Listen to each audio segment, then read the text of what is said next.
Assalamualaikum warahmatullahi wabarakatuh. Eh, Banyak yang nanya ternyata kenapa eh, di edisi ulang tahun saya hari ini itu saya berterima kasih atas ucapan dan doa yang disampaikan, juga berbagai macam kebaikan lah yang dilakukan para sahabat, juga anak saya gitu kan. Tapi di sisi lain saya malahan ber, apa namanya, berharap terjadinya partisipasi, subscribe dan like gitu kan di YouTube channel saya gitu kan. Aneh banget katanya.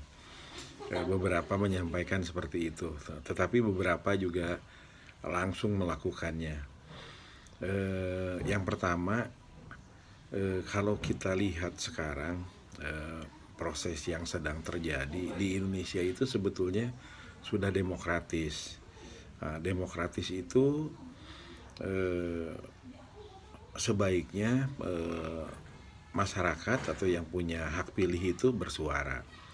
Bersuara tentu sesuai dengan lingkungannya, kebutuhannya, dan apa yang dipikirkan, apa yang dirasakannya. Intinya adalah ketika setiap personal itu menyampaikan kebenaran yang dirasakan, diketahui, dan dibutuhkannya, ini adalah bagian daripada aspirasi, kemudian juga bisa menjadi guidance bagi siapapun nanti yang memerintah, siapapun yang akan berusaha, siapapun yang akan membuka usaha, siapapun yang dan lain sebagainya. Itu banyak sekali gitu kan. Jadi, nah, tetapi di sisi lain juga saya menyadari ternyata untuk subscribe itu tidak bisa semuanya. Apakah masih harus punya channel juga gitu, ke akun YouTube, atau harus melakukan proses tertentu gitu kan, sehingga bisa subscribe gitu kan. Saya nggak tahu gitu kan, tapi ada yang nggak tahu gitu kan gimana caranya. Nah, ini sebetulnya bagian dari tantangan ketika ada kesempatan di mana semua orang itu bisa bersuara. Kemudian tentu saya bicara dengan lingkungan di seusia saya dan teman-teman yang tidak terlalu jauh di bawah saya juga gitu kan, karena terbatas juga. Kemudian di lebih tua juga begitu juga. Nah, ini juga ternyata memang teknologi itu tidak mudah gitu kan. Ada gap antara usia dengan teknologi itu. Jadi kebiasaan. Padahal saya berharap ketika orang-orang seusia saya yang insya Allah sebetulnya sudah sangat banyak pengalamannya, dan sebetulnya kalau teman-teman saudara-saudara seusia saya ini, dan saya yakin banyak-banyak sekali gitu kan. Jadi saya ulang lagi, saya yakin banyak dan banyak sekali yang menjalani kehidupannya ini dengan berhati-hati sungguh-sungguh sampai seusia ini gitu kan. Itu saya yakin banget mereka itu masing-masing punya keahlian dan pengalaman yang luar biasa. Nah, ketika mereka masing-masing punya akun dan menceritakan apa yang mereka alami, apa yang mereka anggap sebagai keajaiban, apa mereka anggap sebagai keberhasilan, ini adalah sebuah tonggak yang akan membuat semakin tangguh bangsa ini gitu kan. Dan itu akan dimulai daripada keluarganya masing-masing, dimulai dari keluarganya masing-masing, karena kekuatan sebuah bangsa itu ada di keluarga dan di pribadi masing-masing manusianya gitu kan, di sumber daya manusianya. Nah, eh, menjadi sungguh penting ketika YouTube ini digunakan untuk yang hal positif tadi gitu kan. Nah, kemudian ketika turun sampai ke usia yang lebih muda, ketika mulai dari muda dia mulai biasa mendokumentasikan pikiran, harapan, apa yang sudah berhasil, bagaimana dia gagal, kemudian bangkit sehingga berhasil, semangatnya dan yang lain-lain. Ini akan memotivasi seluruh anak-anak atau seluruh anak muda ataupun seluruh bangsa sebetulnya. Nah, saya melihatnya ke arah sana, dan ketika ini dijadikan konteks positif, maka mudah-mudahan ini menjadi proses yang menjadi bagian daripada menjaga kita semua dari hal-hal yang tidak perlu dilakukan. Karena dengan biasa terbuka begini, mau tidak mau kita melakukan hal yang positif, pikiran yang positif, dan hal-hal lain yang tujuannya juga untuk hal yang positif. Jadi YouTube channel ini gitu kan, kenapa saya dorong subscribe, like, itu juga bagian daripada supaya teman-teman itu membuka juga, kemudian menceritakan juga apa yang menurut mereka penting, kemudian pengalaman apa yang paling berharga dan patut dicontoh untuk anak-anak dan lingkungannya gitu kan, dan lain-lain berdasarkan realitas-realitas yang mereka alami gitu. Itu yang pertama. Kemudian yang kedua, tentu dengan channel ini saya mengajak apalagi sekarang situasinya sedang krisis begini gitu kan, ini adalah bagian daripada motivasi dan sama-sama mencari jalan keluar gitu kan untuk kita semua dengan berdialektika seperti ini gitu kan, sehingga akan muncul berbagai pikiran, perasaan dan semangat, sehingga kita berpegangan tangan, bergandengan tangan dan saling mendukung supaya proses-proses yang sebelumnya tidak terpikirkan, tidak terasa atau tidak diketahui itu menjadi lebih mudah diambil kesimpulannya, diambil inti-intinya atau resumenya oleh para pemangku kepentingan dari negeri ini gitu kan, mulai dari tingkatan lurah, kecamatan sampai presiden gitu kan, para menteri dan presiden. Sementara juga di sisi lain untuk para pengusaha dan yang lain-lain, aktivis juga dan lain-lainnya gitu kan. Dengan model-model begini itu mereka akan melihat kepentingan-kepentingan itu yang diungkapkan dengan apa adanya gitu kan. Nah, dengan seperti itu maka akan lebih kebaca gitu arahnya kemana, sehingga mudah-mudahan banyak yang menginspirasi dengan ide-ide yang original, yang apa adanya, dan ini mudah-mudahan justru membantu proses dalam bernegara di negeri ini gitu kan. Itu yang kedua. Kemudian yang ketiga, kita tahu bahwa di dalam ajaran yang saya yakini gitu kan, saya selalu menyampaikan bahwa umat manusia ini diciptakan beragam-ragam, kemudian juga dan itu adalah sudah sunnah yang terjadi di alam ini gitu kan. Jadi memang diciptakannya memang beragam-ragam, dan saya menyampaikan bahwa bangsa Indonesia itu adalah bangsa yang bisa menerima siapapun hidup di negeri ini sepanjang mereka berbuat baik dan membuat kebajikan. Nah, ini ada baiknya juga dikumandangkan oleh seluruh bangsa ini gitu kan, dalam rangka memotivasi dirinya menjadi lebih baik dan lebih tangguh dibanding sebelumnya, sehingga kita tidak pernah takut atau kalah dalam bersaing atau berkompetisi dengan bangsa manapun di dunia ini, di negeri ini.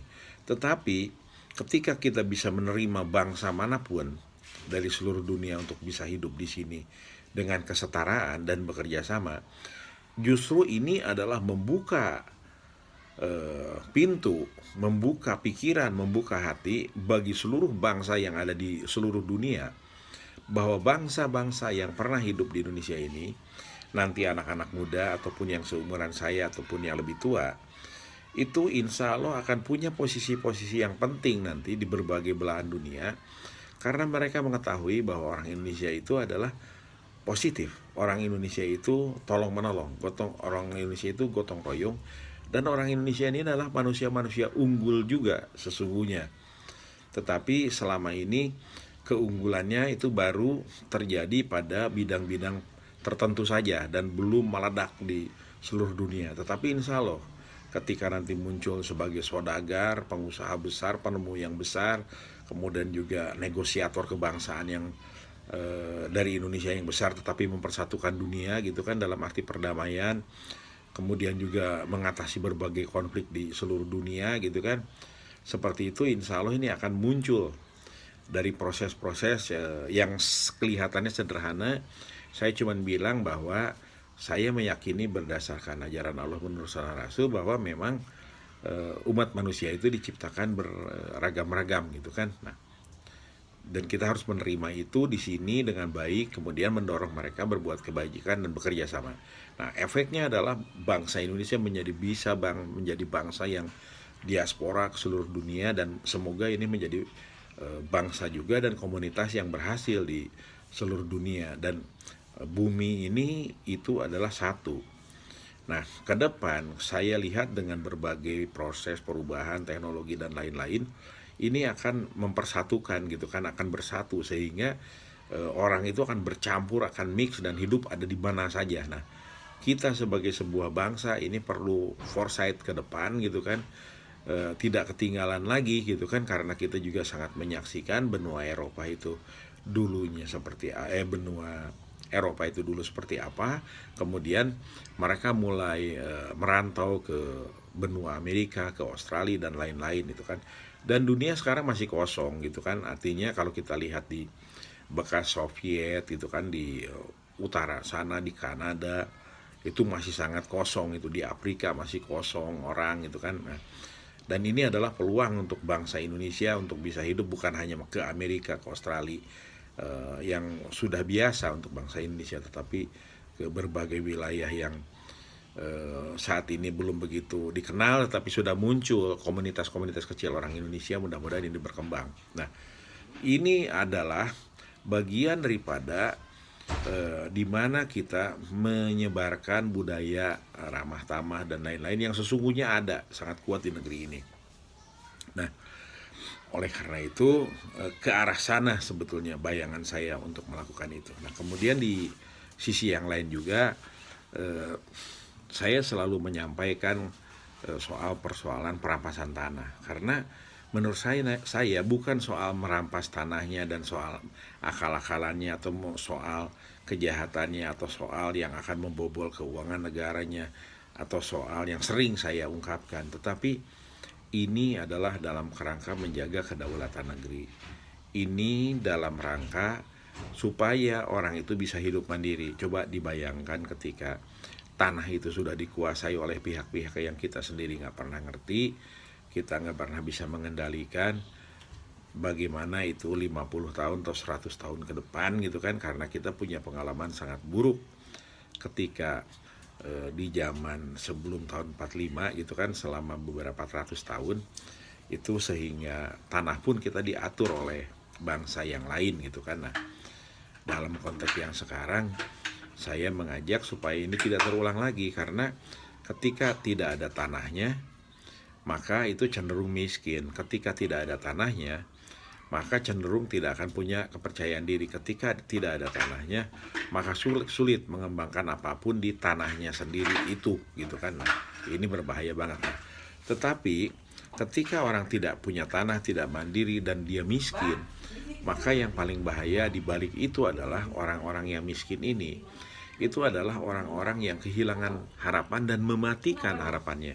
Sehingga orang yang sudah miskin itu biasanya mereka bukan hanya tidak punya kepercayaan diri dan sulit untuk berubah menjadi maju ketika tidak dimotivasi, maka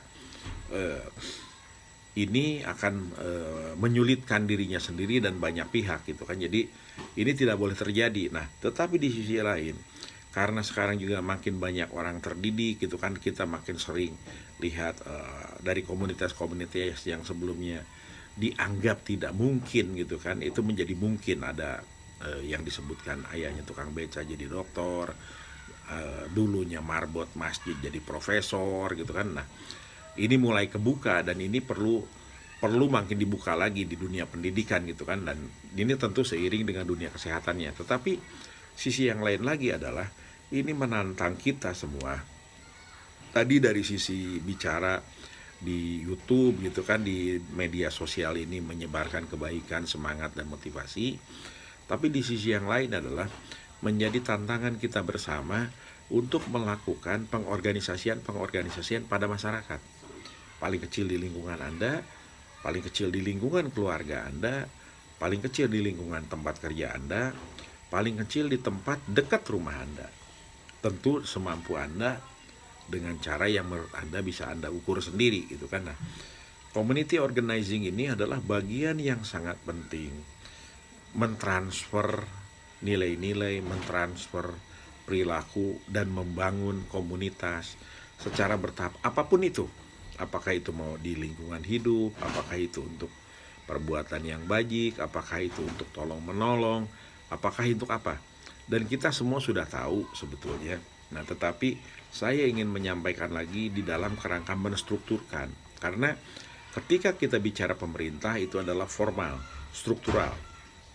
Kemudian itu cenderung kaku gitu kan, karena memang harus begitu gitu kan. Ketika kita bicara masyarakat, maka cenderung fleksibel, cenderung semangat, cenderung dengan motivasi dan kekuatan yang ada pada dirinya masing-masing. Nah, mudah-mudahan ini terjadi kombinasi yang bagus gitu kan. Nah, begitu. Nah, saudara-saudaraku sebangsa dan setanah air, buat saya hari ini adalah hari di mana saya bersyukur gitu kan, diberikan kesempatan untuk bisa melakukan hal-hal yang apa namanya istilahnya bisa berkomunikasi, kemudian juga masih sehat gitu kan, alhamdulillah sekali. Kemudian juga masih bisa kesana kemari gitu kan bersama teman-teman gitu kan. Nah, tetapi yang ingin saya sampaikan begini, bangsa ini itu semakin hari harus semakin kuat, dan semakin kuat itu ketika pikiran, kelakuan, kemudian juga tujuan, kemudian juga yang dilakukannya terus memperkuat. Nah, kita tidak tahu persis pada situasi krisis seperti ini gitu kan, karena kebanyakan dari kita itu fokusnya hanya dua, pandemi dan ekonomi. Tetapi detailnya begitu beragamnya kehidupan yang sesungguhnya ada di masyarakat gitu kan, mulai dari cerita kehidupan petani, kehidupan pekerja, kehidupan pabrik, kehidupan sopir. Sopir itu banyak sekali, mulai dari taksi, mikrolet, Metro Mini, kemudian juga Transjakarta, semua banyak sekali itu di seluruh Indonesia. Sampai kehidupan yang barangkali yang tidak kita ketahui gitu kan. Jadi betapa beragamnya kehidupan itu. Nah, dengan terjadinya krisis ini kita harus berhati-hati, apakah krisis ini justru memperburuk kehidupan yang ada di masyarakat ini, menghancurkan semuanya itu gitu kan, kemudian juga mereka kehilangan apa yang menjadi pegangan, atau dengan krisis ini sebetulnya karena sekarang sudah dari bulan Maret, sekarang sudah bulan Agustus, itu mulai terjadi sesuatu yang baru, sesuatu yang lebih efektif, sesuatu yang lebih efisien di dalam dunia bisnis, usaha, di dalam organisasi-organisasi kemasyarakatan, di dalam pemerintahan, dan berbagai macam hal. Nah, atau sebaliknya, hal-hal yang sebelumnya sudah baik malah menurun kualitasnya, malah hal-hal yang kurang baik atau tidak baik malah itu meningkat dan semakin banyak. Nah, saya menyampaikan ini tentu bukan di dalam kerangka berpendapat mana situasinya, tetapi saya ulang lagi, disinilah pentingnya partai politik, universitas, para pemuda, kemudian juga anggota dewan mulai dari tingkat 2, tingkat 1, dan tingkat pusat gitu kan. Bukan hanya membaca, tetapi menggerakkan yang tadi saya sampaikan itu, supaya kehidupan ini tidak rontok, tetapi kehidupan ini harus bertransformasi, menemukan sesuatu yang baru, menemukan yang lebih efisien, menemukan yang lebih efektif, menemukan keunggulan-keunggulan yang baru, dan menemukan bahwa memang berat situasi ini, kita dipukul dengan penyakit, kasarnya dipukul dengan ekonomi, dan dipukul dengan berbagai macam hal, seperti kejadian korupsi ternyata masih ada, permainan di hukum masih ada, dan berbagai macam, kita dipukul, dihantam, dicambuk. Tetapi marilah kita menghadapinya, memposisikannya diri kita dan bangsa ini menjadi proses yang membuat lebih baik. Oleh karena itu, saya kira kita harus makin fokus dan makin harus tegas untuk terus maju, terus berubah, terus memperbaiki diri, dan menghindari yang eyel-eyelan. Jadi saling jaga pasti nggak penting, merasa paling benar pasti juga tidak benar, merasa bahwa menurutnya saya yang dilakukan itu belum tentu gitu kan. Proses yang seperti ini apalagi diramaikan dengan media mainstream, bukan di dalam berdebat tetapi berdiskusi, mencari jalan keluar. Bukan berarti dalam gua bener lu salah, partai gue yang paling hebat, partai lu salah, universitas gue yang paling hebat, universitas lu salah. Bukan itu.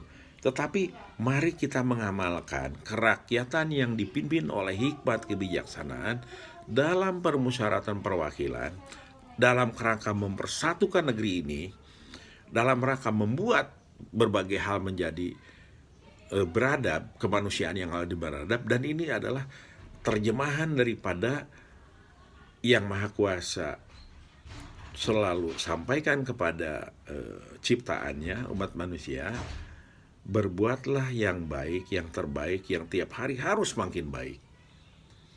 Nah, mudah-mudahan dengan proses itu akan terbangun keadilan sosial bagi seluruh rakyat Indonesia. Jadi, saya ingin menyampaikan lagi, saya ingin mengulangi lagi, hari-hari ini itu saya yakin tidak ada satupun yang sungguh sangat mengetahui bahwa kehidupan yang sebelumnya itu posisinya seperti apa. Apakah sudah banyak yang makin rontok, ataukah mulai muncul sesuatu yang baru, atau mengarah kemana. Nah, saya tidak ingin berpendapat dalam konteks menyampaikan apa yang menurut saya, karena saya kira paling baik itu tadi itu di dalam rangka kita mencari hikmah kebijaksanaan. Tetapi diskusi ini saya mengajak ke arah sana. Nah, oleh karena itu semoga media massa, teman-teman di jurnalis, TIK ya, kemudian juga TV, kemudian radio, itu memunculkan. Nah, saya sesungguhnya begitu bukan terkenang, tetapi begitu tidak juga tercengang, tetapi begitu bukan kaget, tetapi oh ternyata gitu ya. Maksudnya gini, ketika seorang supir taksi menyampaikan kepada saya, Pak, di zaman seperti ini rumput pun dipegang. Saya tanya, maksudnya apa? Pak, sekarang itu orang butuh pegangan, Pak. Butuh kepastian, Pak, dan semuanya sedang terlihat sangat tidak pasti. Jadi apapun akan dipegang. Padahal rumput itu bisa saja copot. Nah, kalau dalam keyakinan saya, yang dipegang itu yang tidak akan pernah copot, yang tidak akan pernah lolos, itu adalah ilmu dan janji Allah Subhanahu wa Ta'ala. Itu tidak akan pernah lepas. Nah, marilah kita berpegangannya ke sana dan mengimplementasikan itu di dalam kehidupan kita. Nah, tetapi kembali lagi, ini masih terlalu global karena kehidupan ini demikian beragam gitu kan. Nah, oleh karena itu saya sekali lagi mengajak, mari kita angkat berbagai kehidupan ini yang ada di lingkungan masing-masing. Tetapi kembali lagi, sekarang sudah bulan Agustus, semua ini terjadi mulai bulan Maret.